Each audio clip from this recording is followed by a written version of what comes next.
नमस्कार, मैं हूं गोपाल राजपूत करण। मेरी दिल्ली मेरी शान की खास मुलाकात में आज मैं आपकी मुलाकात कराने जा रहा हूं युवा चेहरा जो कि आम आदमी पार्टी के लोकसभा अध्यक्ष हैं पूर्वी दिल्ली से। तो स्वागत है आपका दीपांशु श्रीवास्तव जी मेरी दिल्ली मेरी शान की। नमस्कार। नमस्कार। हम आपसे हर मुद्दे पर आज बात करेंगे क्योंकि माहौल राजनीति का है और निगम चुनाव पास में है। बिल्कुल। लेकिन हर किसी के ना एक अपने जीवन का शुरू का आरंभिक जो पल होता है वो बड़ा ही एक जैसा होता है या मान लो संघर्ष में होता है। आदमी जाना किधर चाहता है, पहुंच कहीं जाता है। तो मैं जानना चाहूँगा कि आपका आरंभिक जीवन कैसे बीता और कॉलेज लाइफ कैसी थी? गोपाल जी, जो मेरा जन्म हुआ है वो दिल्ली में हुआ है। दिल्ली के विश्वास नगर विधानसभा है, वहाँ पर हुआ है मेरा जन्म। क्योंकि मेरा ननिहाल यहाँ पर है और ददिहाल मेरा बनारस का है जी। तो मेरे मतलब यहाँ पर जैसे पहले होता था ना कि पहला बच्चा जो होगा वो पहले नानी के यहाँ होता है। तो उसी संदर्भ में था कि मैं, क्योंकि घर के अंदर सबसे बड़ा हूँ, मेरी 2 छोटी बहनें हैं, तो मेरा जो है जन्म यहाँ हुआ। उसके बाद जो मेरे परवरिश हुई बनारस में हुई, लेकिन 4th क्लास तक वहाँ पे मैं बनारस में पढ़ा। उसके बाद हम सपरिवार यहाँ पर शिफ्ट हो गए दिल्ली में। तब से लेकर आज तक मैं यहीं पर हूँ। मेरा पूरा जो क्वालिफ़िकेशन है, ग्रेजुएशन, पोस्ट ग्रेजुएशन, सब कुछ दिल्ली से ही हुआ है। मेरी आपसे मित्रता का या घनिष्ठता है हमारी बहुत पहले से थी, लेकिन आप एक चेहरा थे कॉलेज के अंदर, अम्बेडकर कॉलेज में जी। तो वहाँ पे आपने चुनाव भी लड़ा, मुझे अच्छी तरह याद है। तो आज के समय में और उस समय में आप कहाँ मतलब मानते हैं कितना परिवर्तन है और कहाँ उस वक्त आपकी ऊर्जा थी, क्या वो कायम है? देखिए, कॉलेज के वक्त में, हाँ ये बात तो सही है कि कॉलेज के वक्त में हुआ ये था। बहुत इंटरेस्टिंग स्टोरी है इसके पीछे, मैं आपको बताता हूँ कि क्योंकि मैं जब कॉलेज में एडमिशन मैंने लिया तो वहाँ पर एक एनसीसी, मैं एनसीसी का छात्र रह चुका हूँ। एनसीसी का बेस्ट कैडेट हूँ, all over India rank 3rd और दिल्ली का जो बेस्ट कैडेट हूँ मैं। तो जब एनसीसी मैंने लिया था तो उसके बाद क्या हुआ कि थोड़ी सी लोकप्रियता होती है ना, क्योंकि एनसीसी का रहता है, और तो मेरी थोड़ी सी लोकप्रियता कॉलेज में थी। उसके बाद क्या हुआ, एबीवीपी वालों ने मुझे अप्रोच किया था कि आप जो है हमारे पैनल से इलेक्शन लड़िए। अब उस समय मैं सही बताऊं तो, क्योंकि उस समय थोड़ा पॉलिटिक्स है, क्योंकि जब आप कॉलेज में रहते हैं ना तो आप उन सारी चीज़ों में व्यस्त होते हैं तो इतना नहीं रहता है। तो वहाँ पे उन्होंने अप्रोच किया कि भाई आप इलेक्शन लड़िए हमारी तरफ से। तो उन्होंने मुझे कहा कि आप वाइस प्रेसिडेंट का इलेक्शन आप लड़ेंगे। तो इतनी समझ वहाँ पे नहीं थी उस वक्त, तो मैंने कहा ठीक है जी, लड़ लेंगे इलेक्शन, वाइस प्रेसिडेंट का ही तो लड़ना है। तैयारियाँ हो गई, हर जगह सब कुछ हो गया। जिस दिन नॉमिनेशन फाइल करना था उससे एक दिन पहले उन्होंने मुझे बोला कि नहीं जी, आप जो है हम आपका पद चेंज कर रहे हैं, अब आप जॉइंट सेक्रेटरी के लड़िए। तो मैंने उनसे कहा कि भाई वाइस प्रेसिडेंट के लिए तो अनाउंस हो चुका है, मेरा पूरे कॉलेज में हो चुका है ये सब कुछ। तो उन्होंने कहा कि नहीं, हम ना जॉइंट सेक्रेटरी ही आपको लड़वाएंगे। तो मैंने कहा नहीं जी, अब वाइस प्रेसिडेंट अगर हो चुका है तो वाइस प्रेसिडेंट पे ही लड़ूंगा। तो वहाँ पर एक उस तरह की चीज़ें हुई कि जहाँ पर ऐसी कुछ परिस्थितियाँ बनी कि फिर मैंने इंडिपेंडेंट वहाँ पे लड़ने के ज़्यादा बेहतर समझा मैंने। तो वहाँ पर फिर मैंने वो इलेक्शन लड़ा और उसके बाद वहीं से मेरी छात्र राजनीति शुरू हुई थी। तो वो एक पहला कदम था मेरा छात्र राजनीति की ओर, और तब से लेकर आज तक वो सिलसिला कायम है। एक बात है आपके अंदर देखिए, आपका जो नेचर है रिजर्व कैटेगरी करना आता है मतलब, लेकिन आपकी स्पीड जो है बड़ी शांत है और तेज़ी से आगे बढ़ते हैं। तो उसके बाद आप विश्वास नगर में भी रहे, तो एक माहौल था आपका। तो आम आदमी पार्टी से कैसे जुड़ना? देखिए, सबसे पहले तो मैं आपके पहले वाले सवाल का जवाब दे दूं कि स्पीड तेज रहती है, लेकिन मैं थोड़ा सा शांत स्वभाव का हूँ। बिल्कुल। तो मैं उसी तरीके से ही, क्योंकि मैं ज़्यादा बोलने से ज़्यादा मैं कर्म करने में ज़्यादा विश्वास रखता हूँ कि आप काम करिए, आप मत बोलिए, आपका काम बोलने दीजिए, let the your work speak. तो मेरा वही फिलॉसफी में मेरा विश्वास रहता है। मैंने अपना कॉर्पोरेट जॉब आफ्टर ये जो छात्र राजनीति चल रही थी, कॉलेज का टाइम ख़त्म हुआ तो उसके बाद जो यूपीएससी के एग्जामिनेशंस दिए मैंने, और उसके बाद कॉर्पोरेट वर्ल्ड ज्वाइन किया था। तो कॉर्पोरेट में मैं काम कर रहा था। उसके बाद जो हुआ वो ये कि 2011 में एक मूवमेंट शुरू हुआ जहाँ पर लगभग मैं ही नहीं, मुझ जैसे लाखों युवा जो हैं उस तरफ आकर्षित हुए, क्योंकि वो भ्रष्टाचार के खिलाफ बहुत बड़ा मुहिम था। तो उसमें मेरा आना जाना शुरू हुआ। अन्ना आंदोलन के नाम से हम जानते हैं सभी। तो आना जाना शुरू हुआ। वहाँ पर मुझे लगा कि हाँ, ये जो चीज़ है वो अच्छी है। उसके बाद पार्टी के रूप में जब अपने आप को घोषित हुआ तो मुझे ये लगा कि नहीं, ये एक सुनहरा मौका है, क्योंकि अगर आपको जन सेवा करनी है, आपको जनता की सेवा करनी है, तो आपको डेफिनेटली आपको सत्ता में आना पड़ेगा, आपको रहना पड़ेगा, तभी आप उनकी सेवा कर सकते हैं। अदरवाइज़ तो आप सोशल वर्क आप नॉर्मल तरीके से कर सकते हैं, लेकिन अगर किसी के जीवन में परिवर्तन अगर आपको लेकर आना है तो फिर आपको पावर आपको चाहिए होगा, तभी आप वो चीज़ें चेंज कर पाएंगे।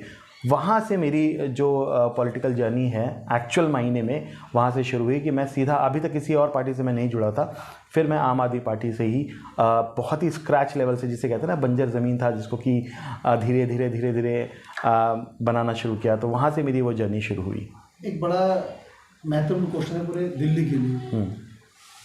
यहाँ अब तक की जो राजनीति देखी जाती है कि हर किसी के पीछे कोई ना कोई बड़ा चेहरा होता है। आप राजनीति कर रहे हैं, जैसे कि आप रोहित चहल है तो उनके पीछे कुलजीत चहल नाम है, नसीब सिंह की जो सपोर्ट करी, अनिल चौधरी के लिए उनका काफ़ी नाम रहा, कॉलेज टाइम पे आप जानते हैं।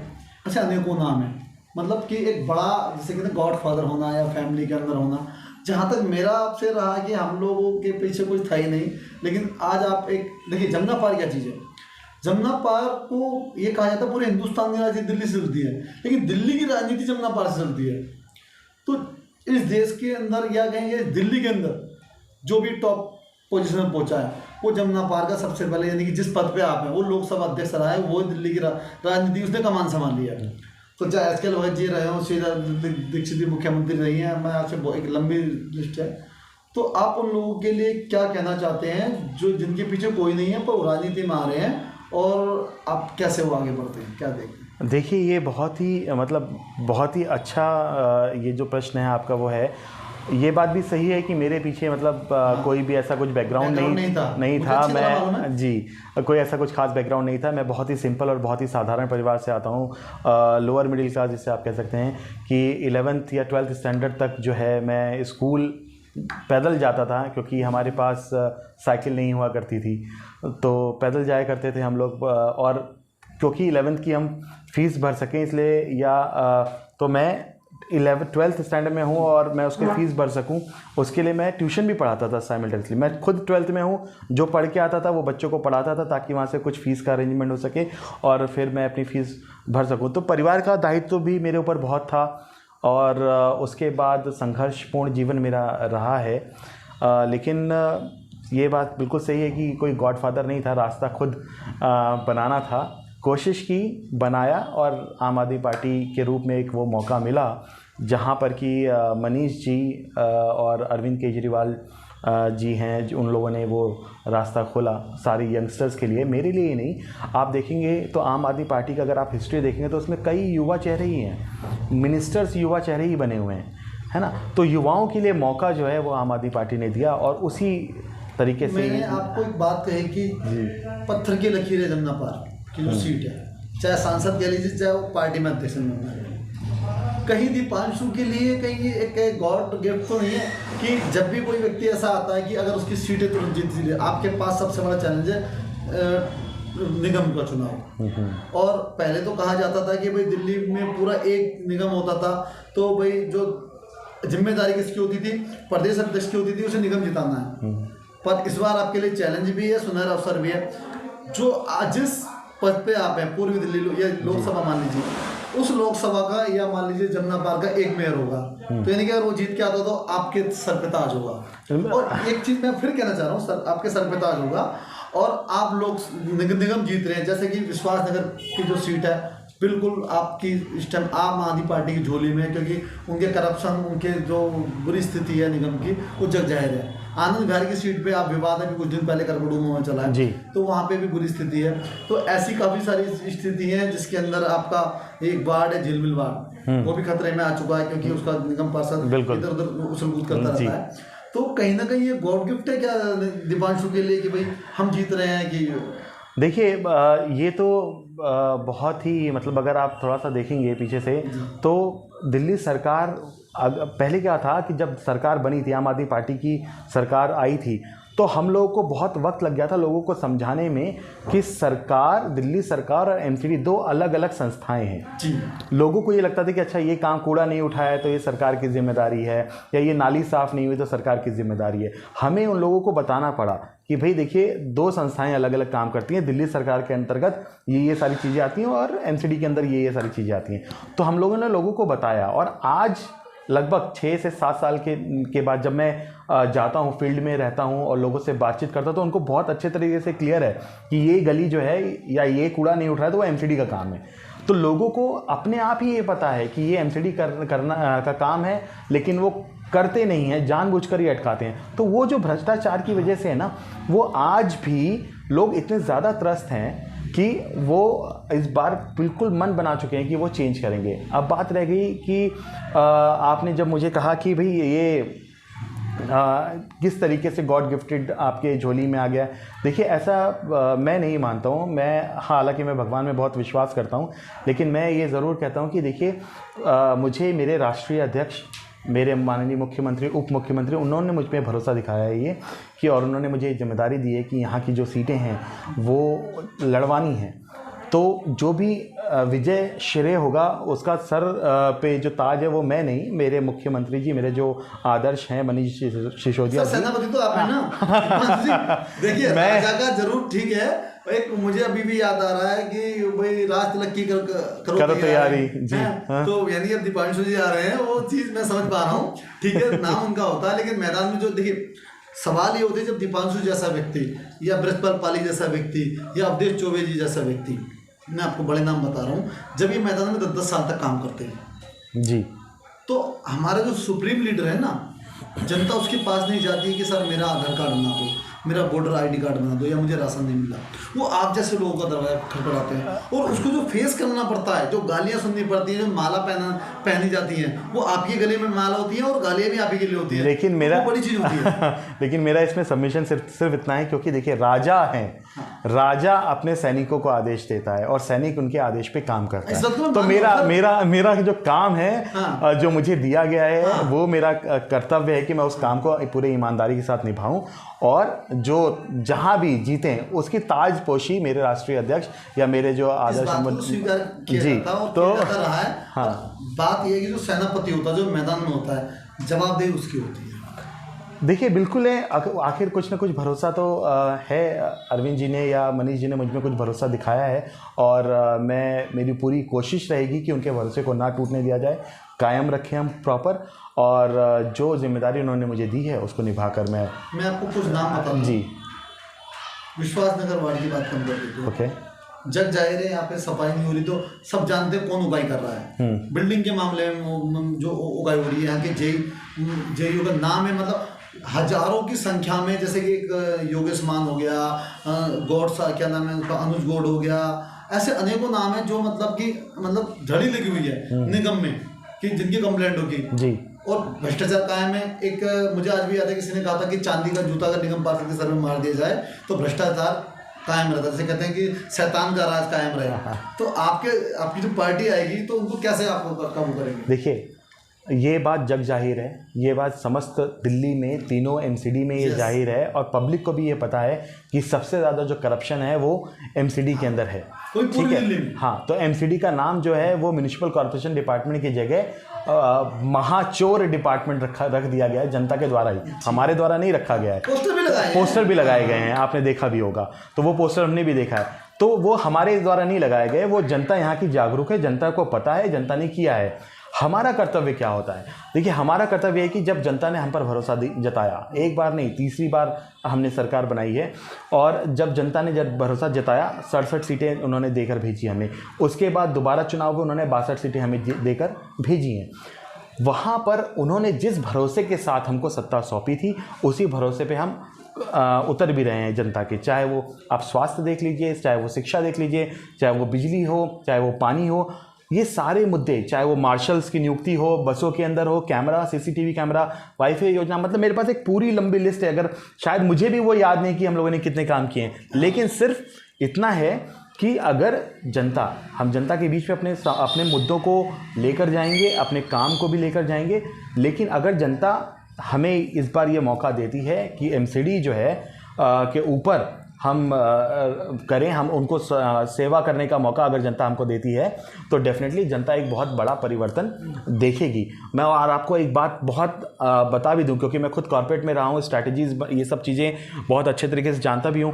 ये जो समस्याएं जो आप देख रहे हैं ना, जो बहुत बड़ी बड़ी नज़र आती हैं, इनका बहुत छोटा छोटा हल है, बहुत ही छोटे छोटे हल हैं, जो कि आप भी शायद बैठे बैठे आपके दिमाग में भी आ जाएगा। मेरे दिमाग में बहुत सारे आइडियाज़ हैं जो कि बहुत छोटे छोटे हल है, लेकिन आपके पास क्या विल है ये करने का? अगर आपके पास विल है, अगर आपके पास इच्छा शक्ति है तो आप वो काम करेंगे। अगर आपके पास इच्छा शक्ति नहीं है तो कुछ भी हो जाए आप वो काम नहीं करेंगे। और ये बात एमसीडी में काबिज भारतीय जनता पार्टी की सरकार ने ये दिखा दिया है कि उनके पास इच्छा शक्ति नहीं है। देखिए, मैं ना तो आपकी पार्टी का कोई अभी तक कोई मेंबर हूँ, ना मैं बीजेपी का मेंबर हूँ, पर मैं दोनों की एक चीज़ समझ पा रहा हूँ।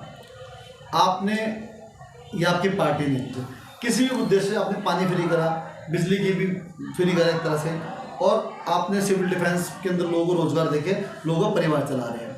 तो ये एक बात कुछ लोग मान चुके हैं कि भाई वोट के लिए आम आदमी पार्टी कर रही है। इस मोर्चे पे आपने दिल्ली को साधा हुआ है, लेकिन अब मैं अपनी बात करता हूँ, मतलब दिल्ली मैं इसमें एक सेकंड सर, मैं एक मिनट कह देता हूँ। एक मोर्चे पर आप हार रहे हैं, उसके अंदर बीजेपी पहले आपके विधायक थे, वो बीजेपी के विधायक हैं, उन्होंने इस बात को साधा है कि माना गया है 1857 से लेके आज तक जो स्थानीय मीडिया होता है जिस ओर रुख करता है उस ओर राजनीति चलती है। चाहे 1857 में हमने गा के इस बात को समझाया हो, चाहे अब हमारे किसी भी पार्टी के लोग रहे, आम आदमी पार्टी के जब आंदोलन कर रही थी तो ऐसा जो वीकली अखबार जो होता है उसके जो मालिक थे, उन लोगों ने कहा कि जब एक सड़क का आदमी जो सड़क पे आंदोलन कर रहा है वो व्यक्ति राजनीति के अंदर आ रहा है और हमारे दर्द को समझेगा, हमारी बात को समझेगा, इसलिए उन लोगों ने उनको सहयोग करा। आपने बाकी मोर्चे जीत लिए। यहाँ पे 35% बजट था लोकल मीडिया के लिए आज तक। अब क्या है कि कुछ अखबार जो बड़ा मीडिया है, करोड़ों की संख्या में उनको बजट मिल रहा है, और जो स्थानीय मीडिया है उसको बिल्कुल ख़त्म कर दिया गया है, डैमेज कर दिया गया है उसका। और ख़ासतौर पे जो वीकली वाले हिंदी वाले, सबसे दुर्भाग्य है कि इस देश में सबसे बड़ी भाषा है हिंदी, लेकिन मज़े ले रहे हैं और छोटी छोटी क्षेत्रीय भाषाओं के लोग। आने वाले टाइम में अगर आप निगम में आते हैं, एक भी अखबार ऐसा नहीं जो वीकली हो या स्थानीय हो जो पैनल में हो, उसके लिए क्या करेंगे और अपनी बात आप अपनी सरकार तक कैसे पहुँचाएंगे कि इनकी, क्योंकि अगर आपसे अलग हो जाते हैं तो मैं नहीं समझता हूँ कि बाकी चीज़ें आप पे मतलब आपके पक्ष में मजबूत हो पाएंगी, क्योंकि इनके पास सोचने का बहुत टाइम होता है। कहा जाता है तो थिंक टैंक होता है ना, थिंक टैंक एक तलवार वाले से पे भारी पड़ता है। आप उसे कैसे देखें? नहीं, आपने बिल्कुल सही कहा, लेकिन इसमें एक और फरमाने वाली बात एक ये भी है कि चाहे वो राष्ट्रीय मीडिया हो, चाहे वो स्थानीय मीडिया हो, चाहे वो बहुत क्षेत्रीय लेवल पर, चाहे प्रिंट मीडिया, इलेक्ट्रॉनिक मीडिया, किसी मीडिया की अगर हम बात करते हैं, तो ये मैं बिल्कुल मानता हूँ कि मीडिया ही है जो लोगों की आवाज़ उठाता है। हालांकि अगर मैं कुछ दौर देखूं, अगर थोड़ा सा पीछे जब से केंद्र सरकार बनी है तब से आप भी जानते हैं कि मीडिया या बाकी इंस्टीट्यूशन पे किस तरह से कब्जा किया जा रहा है, और ये बात किसी को बोलने की ज़रूरत नहीं है, ये बात जग जाहिर है। लोग भी ये मान गए, आप भी देखेंगे और बहुत सारे लोग भी हैं कि जो अब टीवी देखना भी बंद कर चुके हैं। मैं यहाँ पर मैं आपकी बात को समझ रहा हूँ, मैं उसी पे जवाब दे रहा हूँ कि यहाँ पर जो रोल है, सबसे ज़्यादा अहम रोल वो उस आप जैसे मीडिया की चैनलों की सबसे ज़्यादा रोल हो जाता है, जहाँ पर कि जो लोग गली गली में जाकर लोगों को इस बारे में बातचीत करते हैं, जागरूक कराते हैं। बिल्कुल मैं इस चीज़ को मैं मानता हूँ, और इसके ऊपर डेफिनेटली जो आपने ये पॉइंट दिया है, इसके ऊपर हमारी ऑलरेडी एक चीफ कमेटी है जिसके ऊपर ऑलरेडी हम वर्क कर रहे हैं। बहुत ही जल्दी इस पर आएगा और आप बहुत जल्दी इसका परिवर्तन भी देखेंगे। लेकिन यहीं पर इसके साथ साथ मैं आपके साथ आपके माध्यम से एक गुजारिश भी करना चाहूँगा। देखिए, राष्ट्रीय मीडिया क्या कर रही है क्या नहीं कर रही है उसके ऊपर तो मैं कमेंट नहीं करूँगा, वो जनता देख रही है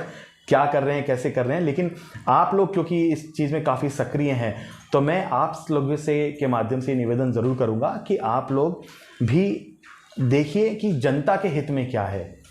सरकार सरकारें जैसा कहा जाता है कि आती हैं जाती हैं, आज हैं कल नहीं होंगे, राइट, लेकिन जनता के हित में जो भी बोलेगा उसको हमेशा याद रखा जाएगा। तो अनुरोध सिर्फ इतना ही है कि आप उन सब चीज़ों को ज़रूर उठाएं। याद है आपकी पार्टी का को, और धन्यवाद भी देता हूं कि एटलीस्ट आप सभी लोग वहां पर मौजूद होते हैं जहां पर कि लोगों को दबाया या कुचला जाता है, वहां पर आप जैसे लोग मौजूद होते हैं। वहां पर सामना भी स्थानीय पत्रकारों को करना पड़ता है, ये आप सब बिल्कुल मैं मानता हूं इस बात को, चाहे वो उत्तर प्रदेश में हो, चाहे वो झारखंड में हो या राजस्थान में हो, वहाँ पर जो स्थानीय पत्रकारों के साथ जो व्यवहार हुआ है उसको देखते हुए तो मैं डेफिनेटली ये लगता है, क्योंकि स्थानीय पत्रकार ही होते हैं जो कि ये सारे मुद्दे उठाते हैं। तो इस बात को तो मैं आपकी बात को सर्वोपरि रखते हुए ये बात ज़रूर मानता हूँ कि आज भले ही राष्ट्रीय मीडिया इस बात को ना उठा पा रहा हो, लेकिन स्थानीय पत्रकार आज भी बहुत जागरूक है, और शायद मीडिया पे थोड़ा बहुत भरोसा अगर है अब लोगों का, तो वो शायद आप जैसे लोगों की वजह से है। तो हम ये मान के चलें कि आने वाले समय में अगर आम आदमी पार्टी निगम में आती है तो कम से कम कुछ पेपर तो पैनल में आएंगे निगम के। बिल्कुल आएंगे, क्यों नहीं आएंगे, डेफिनेटली आएंगे। क्यों, आपको भी तो देखना है। हम कभी भी इस फिलॉसफी में पाया हूँ। देखिए, मैं इस बात को आज तक मेरे जैसा आदमी भी नहीं समझ पाया है। जो एक निगम पार्षद है उसको एक कलकत्ता के अखबार में छपने की क्या जरूरत है? उसकी समस्या स्थानीय है, उसकी खबरें स्थानीय है, उसे अपनी बात स्थानीय लोगों तक पहुंचानी है, तो उसकी जो भी चीजें स्थानीय समाचार पत्र से संबंधित होनी चाहिए। ये इंडिविजुअल निगम पार्षदों का है, क्योंकि अभी हम सरकार में नहीं है, सत्ता में नहीं है। मैं वही कह रहा हूँ कि उस पर तो मैं कमेंट नहीं कर सकता, लेकिन हाँ ज़रूर ये है कि जो आपने बात कही है वो लॉजिकल है, और मुझे लगता है कि ये सारी चीज़ें होनी चाहिए। हम डेफिनेटली इस चीज़ के ऊपर काम करेंगे। मुझे लगता है आपका समय भी बहुत है, क्योंकि समय मेरा कहने का मतलब है एक लंबा आपका भी कैरियर है, आपकी एज भी मतलब एक ऐसी है कि जहाँ तक आप चीज़ों को समझते हुए आगे निकलेंगे। तो मैं समझता हूँ कि आज आपको कहाँ ऐसा महसूस होता है कि दिल्ली की जनता को ठगा है? देखिए, मैं जहाँ तक मुझे लगता है कि एमसीडी के अंदर जो दिल्ली की जनता ने बीजेपी को भरोसा दिलवाया, एक बार नहीं 3 बार भरोसा उनके ऊपर रखा और उनको मौका दिया कि भाई आप काम करके दिखाइए, ठीक है, लेकिन वो सिर्फ लूटने में लगे हैं। आप सफाई व्यवस्था तो छोड़ दीजिए, जैसे अभी आप देखेंगे, आप जैसे थोड़ा चुनाव नज़दीक आएगा आप देख लेंगे इनके 2-4 कूड़ा उठाने वाले वैन आपको नज़र आ जाएंगे। उससे पहले 5 साल तक ये सो रहे होते हैं।